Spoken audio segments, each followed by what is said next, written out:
जी, बिस्मिल्लाहिर्रहमानिर्रहीम, अस्सलाम वालेकुम, welcome to Al Farooq Academy. I am doctor Ubaidur Rahman.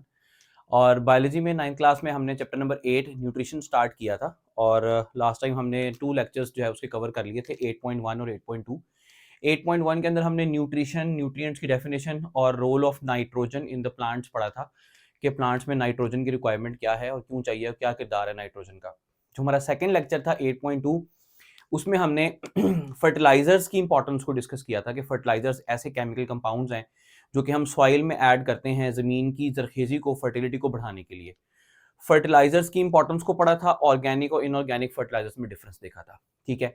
अब आज का जो हमारा तीसरा लेक्चर है वो किस बात पे है? वो इस बात पे है कि फर्टिलाइजर्स का फ़ायदा तो हमने देख लिया कि ज़मीन की फर्टिलिटी को बढ़ाने में और सॉइल की जरखेज़ी को बढ़ाने में और प्लांट्स की ग्रोथ को बेहतर बनाने में फर्टिलाइजर्स का क्या किरदार है। लेकिन जितनी भी चीज़ें मैन मेड हैं, इंसान ने बनाई हैं, उनके अगर फ़वाइद हैं तो नुकसानात भी हैं। अगर उनके फ़ायदे हैं, उनके एडवांटेजेज़ हैं, उनकी यूज़ेज़ हैं, तो उनके डिसएडवांटेजेज़ भी हैं। तो आज हमने ये देखना है, छोटा-सा टॉपिक है हमारी बुक में, आज हमने ये देखना है कि एनवायरनमेंट के ऊपर और हम लोगों के ऊपर क्या ऐसे नुकसानात हैं जो कि फर्टिलाइज़र्स की वजह से आ सकते हैं। तो हमारे टॉपिक का नाम है environmental hazards of fertilisers. Hazards का मतलब है खतरे, खतरात, डिसएडवांटेजेस, अच्छे असरात ना होना। एनवायरमेंटल, हमारी माहौल के ऊपर, हमारी एनवायरनमेंट के ऊपर, हमारे इर्द गिर्द के एटमॉस्फेयर के ऊपर क्या असर है फर्टिलाइजर्स का, वो हम पढ़ने लगे हैं, डिस्कस करने लगे हैं। एनवायरमेंटल हैजर्ड्स में जो ये पैराग्राफ लिखा हुआ है, टॉपिक लिखा हुआ है, ये जब एक ज़माने में बोर्ड में 3 नंबर का लॉन्ग भी आता था, तब ये लॉन्ग में भी आया हुआ है, शॉर्ट में भी आते हैं, इसमें से मुख्तलिफ शॉर्ट इस तरीके से बन सकते हैं कि write any 2 environmental hazards of the fertilisers, या कोई एमसीक्यू में कोई बात पूछ ली जाए इनमें से छोटी-मोटी। एज़ सच पूरा लॉन्ग में आना आजकल के उसमें ज़रा थोड़ा मुश्किल है, लेकिन आने को अनइम्पोर्टेंट पेपर भी बन सकता है और आने को आ सकता है। उसको आपने पूरा ही याद करना है और शॉर्ट के लिए भी, लॉन्ग के लिए भी पूरा याद करना है। और जब आप इसको लिखेंगे तो आप इनके पॉइंट्स बना लीजिएगा, जैसे मैंने पॉइंट्स बनाए हैं, या हेडिंग्स बना लीजिएगा हर पॉइंट की, ताकि वो एग्जामिनर को देखने वाले को अच्छा लगे। जो पहला पॉइंट लिखा हुआ है बुक में एनवायरमेंटल हैजर्ड्स का, वो है, अच्छा, अब जो फर्टिलाइजर्स हैं वो दो तरह के हैं। पॉइंट डिस्कस करने से पहले, फर्टिलाइजर्स दो तरह के हैं, एक इनऑर्गेनिक है और ऑर्गेनिक है। इनऑर्गेनिक और ऑर्गेनिक में मैंने डिफरेंस आपको जो बताया था वो क्विकली मैं डिस्कस कर देता हूँ। इनऑर्गेनिक और ऑर्गेनिक में डिफरेंस ये बताया था कि जो इनऑर्गेनिक है उनमें कार्बन, हाइड्रोजन, ऑक्सीजन इकट्ठे नहीं होते, और जो इनऑर्गेनिक है वो इजीली सॉल्युबल होते हैं पानी में, फौरी तौर पे पानी में हल हो जाते हैं, सॉइल में हल, डिजोल्व होकर पानी में हल होकर प्लांट्स को इमीडिएटली अवेलेबल हो जाते हैं। फौरी तौर पे प्लांट उनको अपटेक कर लेता है, लेकिन फौरी तौर पर वो टूट भी जाते हैं, डिग्रेड भी हो जाते हैं और सॉइल में से खत्म भी हो जाते हैं। लेकिन जो ऑर्गेनिक फर्टिलाइजर्स हैं वो मोर कॉम्प्लेक्स हैं, ज्यादा पेचीदा हैं as compare to inorganic fertilisers. वो आहिस्ता आहिस्ता टूटते हैं, पानी के अंदर आहिस्ता आहिस्ता डिजोल्व होते हैं और फिर सॉइल से रूट्स को, प्लांट्स की आहिस्ता आहिस्ता मिलते हैं और लंबे अरसे तक सॉइल में मौजूद रहते हैं। अब जो हम हैजर्ड्स पढ़ने लगे हैं उनको भी हम दो ग्रुप्स में डिवाइड कर लेते हैं। एक जो इनऑर्गेनिक फर्टिलाइजर्स के हैजर्ड्स हैं और एक जो ऑर्गेनिक फर्टिलाइजर्स की हेडिंग है, जो ऑर्गेनिक फर्टिलाइजर्स के हैजर्ड्स हैं। जो ऑर्गेनिक फर्टिलाइजर्स है ना, ज्यादातर वो नेचुरल सोर्सेज से हमें मिलते हैं, जिस तरह मैन्योर, कॉम्पोस्ट, गोबर, गले सड़े पत्ते। तो जो ये ऑर्गेनिक फर्टिलाइजर्स हैं, दे आर, चूंकि नेचुरल सोर्सेज से आ रहे हैं, तो दे आर कंपैरेटिवली सेफ। लेकिन जो इनऑर्गेनिक फर्टिलाइजर्स हैं, like ammonium nitrate, ammonium phosphate, urea, ये सारे मैन मेड हैं, ये हमने खुद सिंथेटिक बनाए हैं, आर्टिफिशियली बनाए हैं। तो इनके नुकसान ज्यादा हैं। जो नेचुरल चीजें होती हैं उनके साइड इफेक्ट्स कम होते हैं, जो हमने पंगे लिए होते हैं, ऑब्वियस ही बात है, उनके नुकसान ज्यादा होते हैं। तो ऑर्गेनिक फर्टिलाइजर का तो बस एक ही डिसएडवांटेज लिखा हुआ है बुक में, वो हम बाद में डिस्कस करेंगे। अभी जो ये पॉइंट्स बनाए हुए हैं मैंने, ये सारे इनऑर्गेनिक फर्टिलाइजर्स के हैं। तो नंबर 1 फर्टिलाइजर के, इनऑर्गेनिक फर्टिलाइजर के पॉइंट पे आ जाए, that is number 1, massive quantities of inorganic fertilisers. अगर सॉइल में उसकी जरूरत से ज्यादा इनऑर्गेनिक फर्टिलाइजर्स ऐड कर दिए जाएंगे, मैसिव का मतलब है ज्यादा तादाद में ज्यादा ऐड कर दिए जाएंगे, तो क्या होगा, it can effect the new soil nutrient holding capacity. Nutrient हो गए, न्यूट्रिएंट्स जो हमने पढ़े कि वो इनऑर्गेनिक और ऑर्गेनिक या एलिमेंट्स हैं ऐसे जो कि प्लांट्स को चाहिए ग्रोथ के लिए, उनको न्यूट्रिएंट्स हो गए। सॉइल, मट्टी, मट्टी के अंदर जो न्यूट्रिएंट है, होल्डिंग, अपने अंदर रखने की कैपेसिटी, सलाहियत। यानी सॉइल को हमने ये देखना है कि सॉइल अपने अंदर न्यूट्रिएंट्स को होल्ड भी करके रख सकती है, अपने अंदर पकड़ के जकड़ के भी रख सकती है, या वो न्यूट्रिएंट्स पानी के साथ जब हम सॉइल में देंगे तो पानी के साथ बह के चले जाएंगे न्यूट्रिएंट्स सॉइल में से। अगर सॉइल में से न्यूट्रिएंट्स बह के चले जा रहे हैं, इसका मतलब यह है कि सॉइल की न्यूट्रिएंट होल्डिंग कैपेसिटी अच्छी नहीं है। लेकिन अगर हम उसको पानी डाल रहे हैं या बारिश से पानी आ रहा है, उसके बावजूद भी न्यूट्रिएंट सॉइल अपने अंदर होल्ड करके रख रही है और उसको वॉश अवे नहीं होने दे रही, बहने नहीं दे रही, उसको अपने अंदर पकड़ के जकड़ के रख रही है, तो इसका मतलब यह है कि सॉइल की न्यूट्रिएंट होल्डिंग कैपेसिटी अच्छी है। हमें सॉइल की न्यूट्रिएंट होल्डिंग कैपेसिटी अच्छी चाहिए, लेकिन अगर हम ज्यादा तादाद में इनऑर्गेनिक फर्टिलाइजर्स ऐड करेंगे तो उनके ऐड करने से क्या होगा कि सॉइल की न्यूट्रिएंट होल्डिंग कैपेसिटी कम हो जाएगी, डिक्रीज हो जाएगी, और जो है ना वो सॉइल हमारी ज्यादा अच्छी नहीं रहेगी। Excess of everything is bad.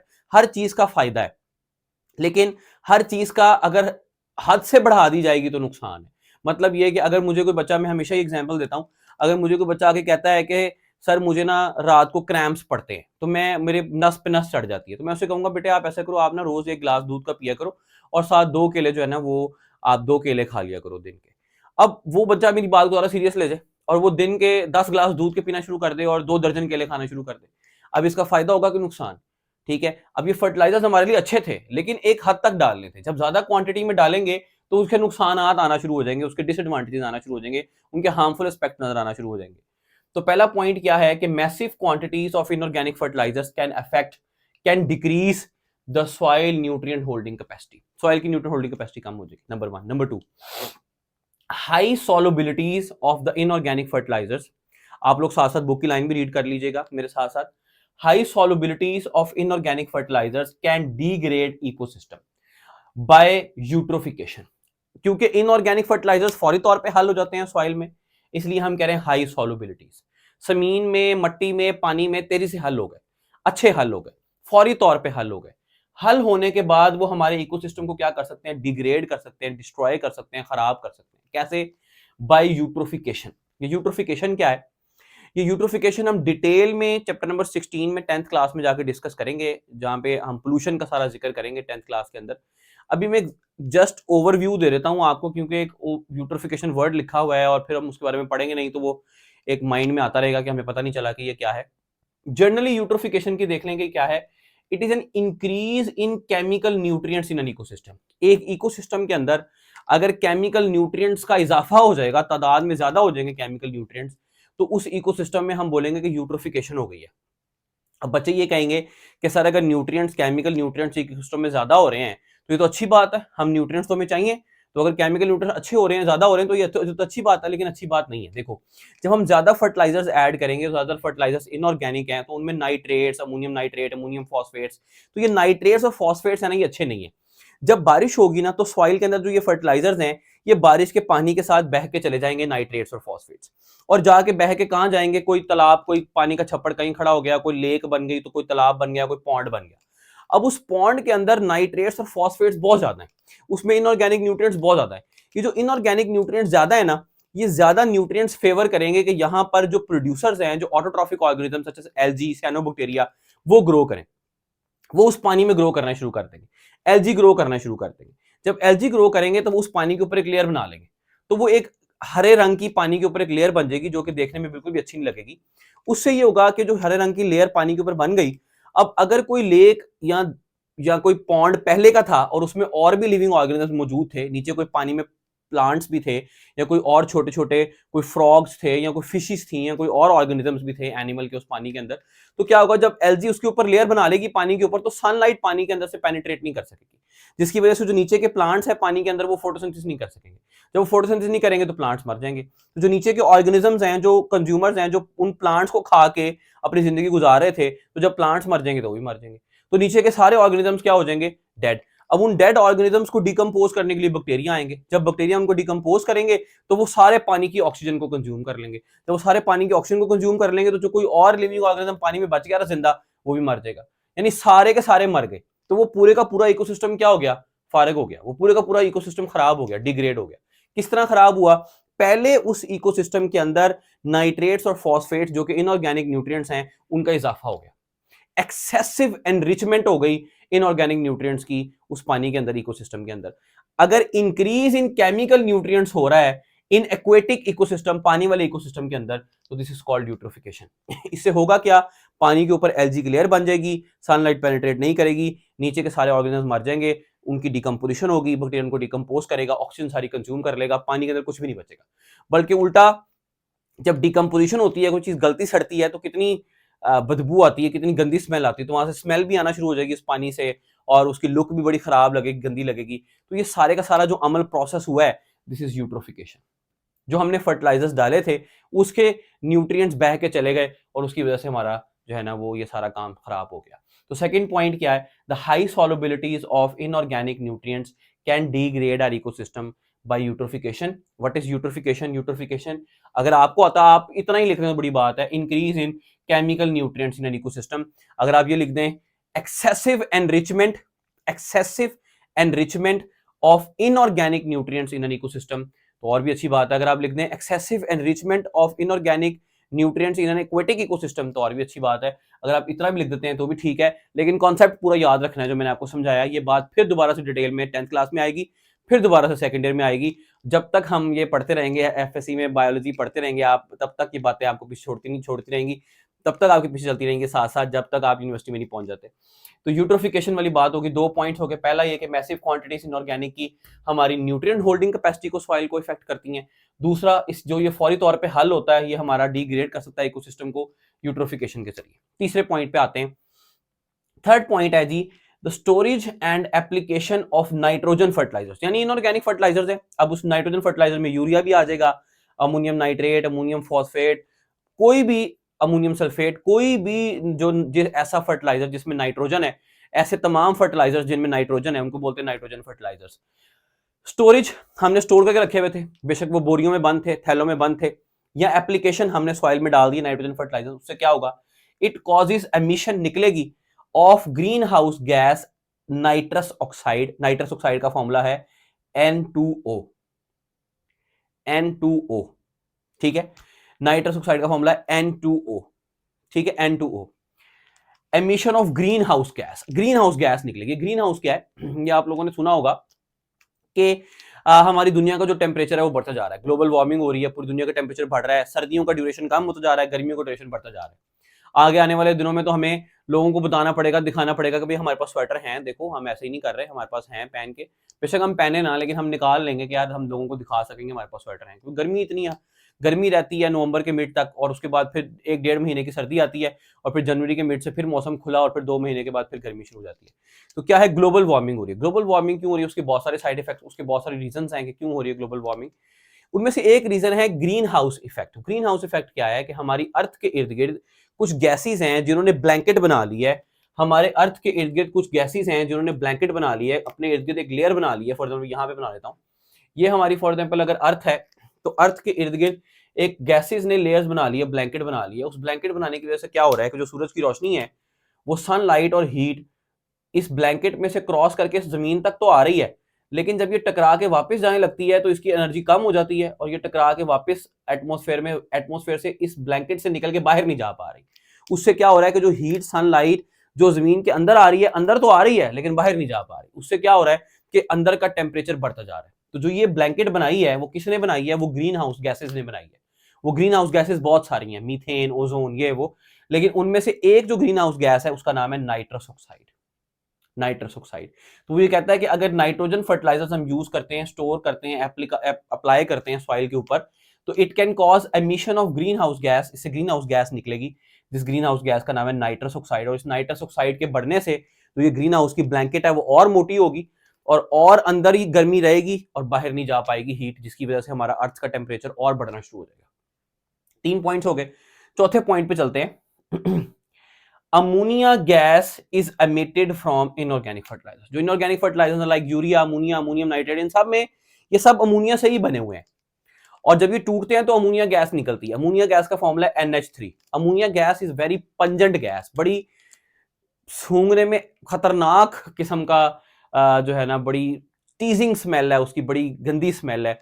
And it can cause irritation of the eyes, और नाक में बर्निंग सेंसेशन, आपके थ्रोट में, नाक में, गले में, आंखों में। अगर ज्यादा देर तक इनहेल की जाए तो लंग्स डैमेज भी हो सकते हैं। तो ये हमारे लिए खतरनाक गैस है। तो अमोनिया गैस थोड़ी थोड़ी रिलीज होती रहती है जो इनऑर्गेनिक फर्टिलाइजर्स है उनसे, तो ये भी अच्छी बात नहीं है। अब अमोनिया गैस जब रिलीज होगी सॉइल में, तो अमोनिया जब सॉइल में इंक्रीज होगा तो उससे क्या होगा? It increases the soil acidity, वो सॉइल की एसिडिटी को बढ़ा देगा। ये 5वां पॉइंट है, ये 5वां पॉइंट है।